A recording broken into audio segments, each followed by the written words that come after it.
बिस्मिल्लाहिर्रहमानिर्रहीम, अस्सलाम वालेकुम। जस्टिस मंसूर अली शाह की बतौर chief justice of Pakistan notification के लिए दरखास्त समाअत के लिए मंजूर कर ली गई है। इसके अलावा और बहुत सी दरखास्तें जा चुकी हैं। प्रैक्टिस एंड प्रोसीजर एक्ट के खिलाफ दरखास्त चली गई है, सदारती ऑर्डिनेंस के खिलाफ दरखास्त चली गई है। अदालत से बड़ी बड़ी खबरें आ रही हैं। अभी हुकूमत तफसीली फैसले से ही नहीं निकल सकी, उसके झटके से नहीं निकल सकी कि मजीद खबरें आ रही हैं। इन सब खबरों पर बात करेंगे, लेकिन पहले नए डीजी आईएसआई की बात करते हैं। नए आईएसआई के डायरेक्टर जनरल कौन हैं, उनका नाम भी सामने आ गया है, उनकी तैनाती का नोटिफिकेशन भी आ गया है। लेफ्टिनेंट जनरल मोहम्मद आसिम मलिक को डीजी आईएसआई तैनात कर दिया गया है और इनके हवाले से मजीद खबरें सामने आई हैं। पूरी डिटेल है मेरे पास, पहले मैं आपसे वो शेयर करता हूं और उसके बाद फिर दीगर खबरों पर आएंगे। लेफ्टिनेंट जनरल मोहम्मद आसिम मलिक को डीजी आईएसआई तैनात कर दिया गया है। लेफ्टिनेंट जनरल आसिम मलिक 30 सितंबर को अपनी जिम्मेदारियां संभालेंगे। लेफ्टिनेंट जनरल आसिम इस वक्त जीएचक्यू में एडजुटेंट जनरल के फराइज सर अंजाम दे रहे हैं। लेफ्टिनेंट जनरल आसिम इससे पहले बलूचिस्तान में इन्फेंट्री डिवीजन और वजीरिस्तान में इन्फेंट्री ब्रिगेड कमांड कर चुके हैं। लेफ्टिनेंट जनरल आसिम अपने कोर्स में एजाजी शमशीर भी हासिल कर चुके हैं। इसके अलावा वो चीफ इंस्ट्रक्टर एनडीयू और instructor command and staff college Quetta भी तैनात रह चुके हैं। लेफ्टिनेंट जनरल आसिम फोर्ट लेवनवर्थ और royal college of defence studies के ग्रेजुएट भी हैं।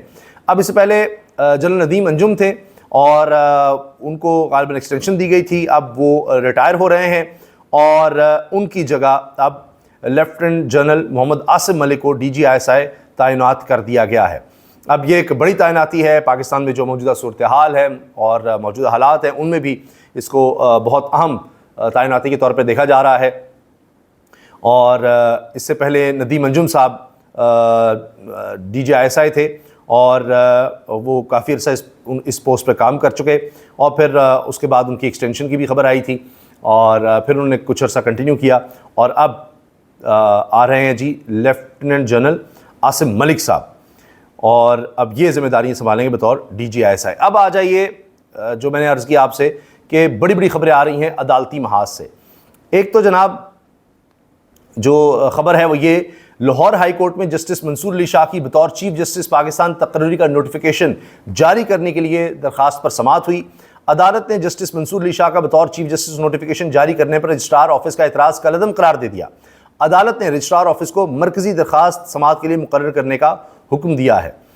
लाहौर हाई कोर्ट में प्रैक्टिस एंड प्रोसीजर ऑर्डिनेंस के खिलाफ दरखास्त पर समाअत हुई। जस्टिस फैसल जमान खान ने प्रैक्टिस एंड प्रोसीजर ऑर्डिनेंस के खिलाफ रजिस्ट्रार ऑफिस का एतराज़ कलअदम करार दे दिया। जस्टिस फैसल जमान खान ने दरखास्त को समाअत के लिए मुकर्रर करने का हुक्म दे दिया। अदालत का गैर ज़रूरी एतराज़ आयद करने पर रजिस्ट्रार ऑफिस के अफसरान पर बरहमी का इजहार। ये क्या एतराज़ लगा दिया आपने?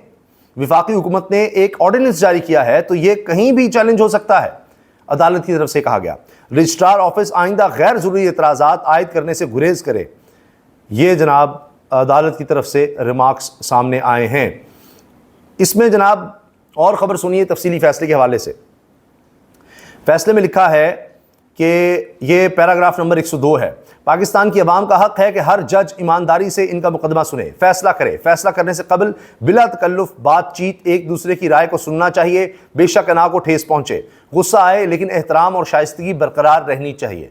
अब ये बात लग रहा है कि काजी फैसल साहब के बारे में की जा रही है और इसमें तफसीली फ़ैसले में जैसे जैसे चीज़ें और सामने आ रही हैं तो समझ आ रही है कि इसमें हर चीज़ का जवाब दे दिया गया है और ये भी जवाब है कि कोई मुदाखलत, कोई धौंस धमकी नहीं चलेगी।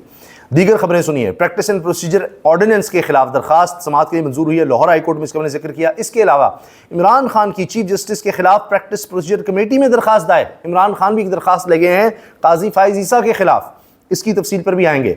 पीटीआई ने practice and procedure ordinance Sindh high court में चैलेंज कर दिया, यानी सिंध हाई कोर्ट में अलग से चैलेंज हुआ, लाहौर हाई कोर्ट में भी चैलेंज हुआ। इमरान खान की चीफ जस्टिस काजी फैसल साहब के खिलाफ दरखास्त भी चली गई है। ये सब खबरें देखिए आती चली जा रही हैं और जो तफसीली फ़ैसला है उसके हवाले से जस्टिस अमीन और जस्टिस नईम का अमल जज के मनसब के मुनाफी है, ये खबर भी सामने आई है इस डिटेल में जो बातें हैं।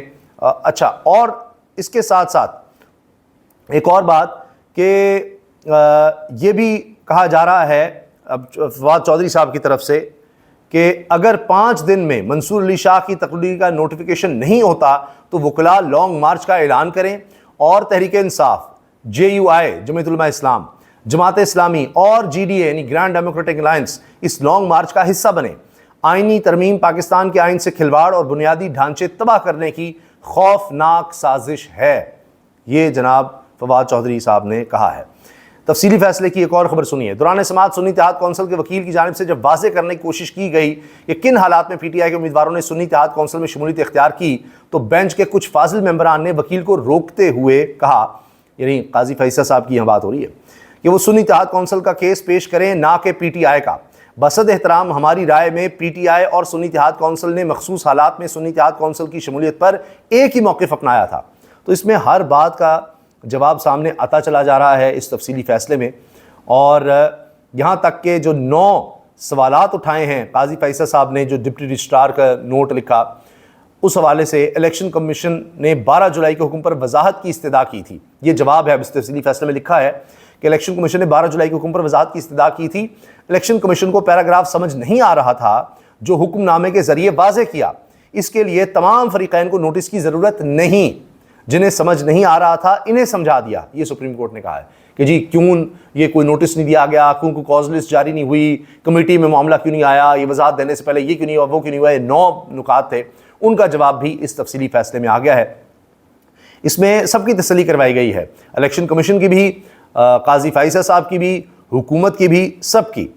और अब देखिए कि ये जो बात आई है ना, ये ब्रेकिंग न्यूज़ के तौर पर कि जस्टिस मंसूर अली शाह साहब के बतौर चीफ जस्टिस पाकिस्तान नोटिफिकेशन की दरख्वास्त, ये भी बड़ी अहम है। और बैक वक्त ये Lahore high court, Sindh high court में दरख्वास्तें जाना, ये भी बड़ा अहम है कि तमाम आला अदलिया इकट्ठी नज़र आए आइन के साथ, ये बहुत अहम है। सिंध हाई कोर्ट में जो दरख्वास्त गई है, लाहौर हाई कोर्ट का मैंने जिक्र कर दिया आपसे, सिंध हाई कोर्ट में भी दरख्वास्त का जाना बहुत अहम है। और ये दरख्वास्त गई भी तहरीक इंसाफ की तरफ से है। सिंध हाई कोर्ट में दायर दरख्वास्त में मौक़िफ़ अपनाया गया है कि practice and procedure ordinance supreme court के फैसले की वाज़ेह खिलाफ वर्जी है, यानी सुप्रीम कोर्ट के अपने फैसले की, काजी फैसल साहब के अपने फैसले की खिलाफ वर्जी है। चीफ जस्टिस ऑफ पाकिस्तान काजी फाइज ईसा की सरबराही में कायम बेंच ने करार दिया था कि ऑर्डिनेंस सिर्फ एमरजेंसी की सूरत में आ सकता है। सुप्रीम कोर्ट का फैसला है कि पार्लियामेंट इजलास के फौरी बाद कोई ऑर्डिनेंस जारी नहीं हो सकता। चीफ जस्टिस ऑफ पाकिस्तान काजी फाइज ईसा अपने ही फैसले की खिलाफ वर्जी कर रहे हैं। हुकूमत ऑर्डिनेंस के जरिए जजेस को सियासत में मुलव्वस कर रही है। ऑर्डिनेंस को कलअदम करार दिया जाए और अदालती फैसले तक इस पर अमल दरामद रोका जाए। दरखास्त दायर करने के बाद मीडिया से बात करते हुए हलीम आदिल शेख ने कहा कि जो तरमीम लाई जा रही है, आज हम इसके खिलाफ पटिशन दायर करने आए थे। आइन की आज़ादी को ख़त्म करने की कोशिश की जा रही है। 2023 में भी प्रैक्टिस एंड प्रोसीजर एक्ट के खिलाफ हमारी दरख्वास्त थी। 2007 में भी हम अदलिया के साथ खड़े थे और अब भी हम खड़े हैं। अब बात यह है कि अदलिया के कुछ जजेस क्या अदलिया के साथ खड़े हैं, नहीं खड़े, ये बड़ा सवाल है। इमरान खान साहब की दरख्वास्त सुन लीजिए। बानी PTI ने प्रैक्टिस एंड प्रोसीजर कमेटी में चीफ जस्टिस के खिलाफ दरख्वास्त दायर कर दी है। दरख्वास्त में कहा है चीफ जस्टिस मेरे और PTI से मुतल्लिका किसी भी केस का हिस्सा ना बने। Supreme court practice and procedure committee का इजलास आज शाम 4 बजे होना है। सदारती ऑर्डिनेंस के बाद जस्टिस समनुद्दीन 3 रुकनी कमेटी का हिस्सा हैं। चीफ जस्टिस पाकिस्तान काजी फैसल और जस्टिस मंसूर अली शाह भी कमेटी के मेंबर हैं। इसमें मैं अर्ज़ कर दूं कि ये केस काजी फैसल कोई ना सुने इमरान खान के हवाले से, ये खुद सुप्रीम कोर्ट का फैसला था। सुप्रीम कोर्ट का गालिबन 5 रुकनी बेंच था जिन्होंने काजी फैसल साहब को रोका था कि आप कोई इस तरह का केस ना सुने, क्योंकि केस कोई होता था ये उसमें इमरान खान की तरफ ले जाते थे, तहरीक इंसाफ के खिलाफ ले जाते, हुकूमत के खिलाफ ले जाते थे। अब भी ये सिलसिला नज़र आता है, तो इसलिए वो जजेस ने इनको मना कर दिया था। तो अब इमरान खान भी दरख्वास्त ले गए प्रैक्टिस एंड प्रोसीजर कमेटी में कि मेरे केसेस आप ना सुनें, क्योंकि आप हर केस मेरे खिलाफ करते हैं, हर केस में मेरे खिलाफ ऑब्जर्वेशन देते हैं। और एक नज़र आता है काजी फैसल साहब का बिल्कुल एक रवैया नज़र आता है, और लाइव जब कवरेज नज़र आती है उसमें भी ये चीज़ें वाज़ेह होती हैं। तमाम रिपोर्टर्स चीज़ को रिपोर्ट करते हैं, सारी दुनिया ने इसको देखा है। और अभी तो मतीउल्लाह जान साहब एक ऑडियो भी सामने ले आए हैं, हो सकेगा तो हम अगली वीडियो में इस पर तफसील से बात करेंगे कि काजी फैसल साहब एक मीटिंग के अंदर किस तरह का रवैया रखे हुए हैं और क्या क्या बातें कर रहे हैं, जबकि दीगर लोग भी उसको सुन रहे हैं क्या हो रहा है। वो ऑडियो भी उन्होंने चलाई है, उसका भी हम हवाला देंगे।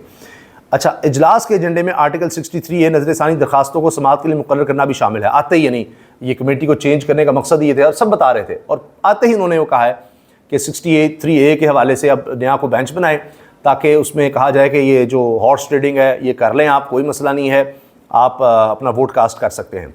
और उसके बाद जनाब आप देखेंगे कि क्या हाल होगा, हशर होगा, बोलियाँ लगेंगी, लेकिन रेट गिर जाएगा, क्योंकि बड़ा आसान हो जाएगा कि अब आप वोट डलवा लें किसी का भी कहीं भी, और लोग दोबारा से लापता होंगे, दोबारा से अगवा होंगे, और फिर ज़ाहिर है वो कहेंगे अगवा हो रहे हैं, लापता हो रहे हैं, पैसे कमा लेंगे बाकी लोग, और इस तरह से फिर होगा, और एक मंडी लगने वाली है। और ये दरख्वास्त फौरी लगाना, ये भी इस बात का इजहार है कि ये तो होने लगा है। काजी साहब ने इख्तियार मिलते ही ये काम शुरू कर दिया है। और ये 68 की तशरीह का अक्सरियती फ़ैसला जस्टिस मुनीब अख्तर ने तहरीर किया था, जिसमें कहा गया था कि पार्टी पॉलिसी के खिलाफ डाला गया वोट शुमार नहीं होगा। और अब सबको पता है काजी साहब अब बेंच भी अपनी मर्ज़ी का बनाएंगे, और उसके बाद होगा नहीं, वोट शुमार होगा, सबको पता है। ये तो है हाल है हमारे इस वक्त चीफ जस्टिस ऑफ पाकिस्तान का, कि सबको पता होता है उन्होंने क्या फ़ैसला देना है, किस तरह का फ़ैसला देना है, उनका क्या बिहेवियर होगा। एजेंडे में मुबैना ऑडियो लीक्स केस में एजेंडे में मुबैना ऑडियो लीक्स केस भी शामिल है, जिसमें साबिक चीफ जस्टिस सुमित्रा बंदयाल की सरबराही में 5 रुकनी बेंच ने हुक्म इम्तना दे दिया था, और ये केस 1 साल से ज़्यादा अरसे से ज़ेर इल्तिवा है। अब वो भी चलाया जाएगा। और ये ऐसे फ़ैसले या इस तरह के केसेस को लगाना दोबारा जाहिर करता है कि काजी साहब ने अब भी उम्मीद नहीं छोड़ी एक्सटेंशन की, और उनको यकीन है कि इस तरह के केसेस अगर वो लगाएंगे, इस तरह के फ़ैसले वो देंगे, तो फिर हुकूमत भी आखिरी हद तक जाएगी जो जा रही है कि काजी फ़ैसल साहब को एक्सटेंशन देनी ही देनी है, या एक अलग से अदालत बनानी है काजी फ़ैसल साहब के लिए कि उनको सुप्रीम कोर्ट के ऊपर बिठाना है और उनसे फिर अपनी मर्ज़ी के फ़ैसले लेने हैं। ये एक पूरा प्लान है जिसकी तरफ बढ़ा जा रहा है। तो पहले भी बहुत से प्लान्स थे, और बंद कमरों में बहुत से प्लान्स बनते हैं, लेकिन कहीं ना कहीं रुकावट हमने देखी है पिछले 2.5 साल में कोई ना कोई आ जाती है। तो अब इस तरह देखते हैं कि क्या होता है। अल्लाह हाफ़िज़।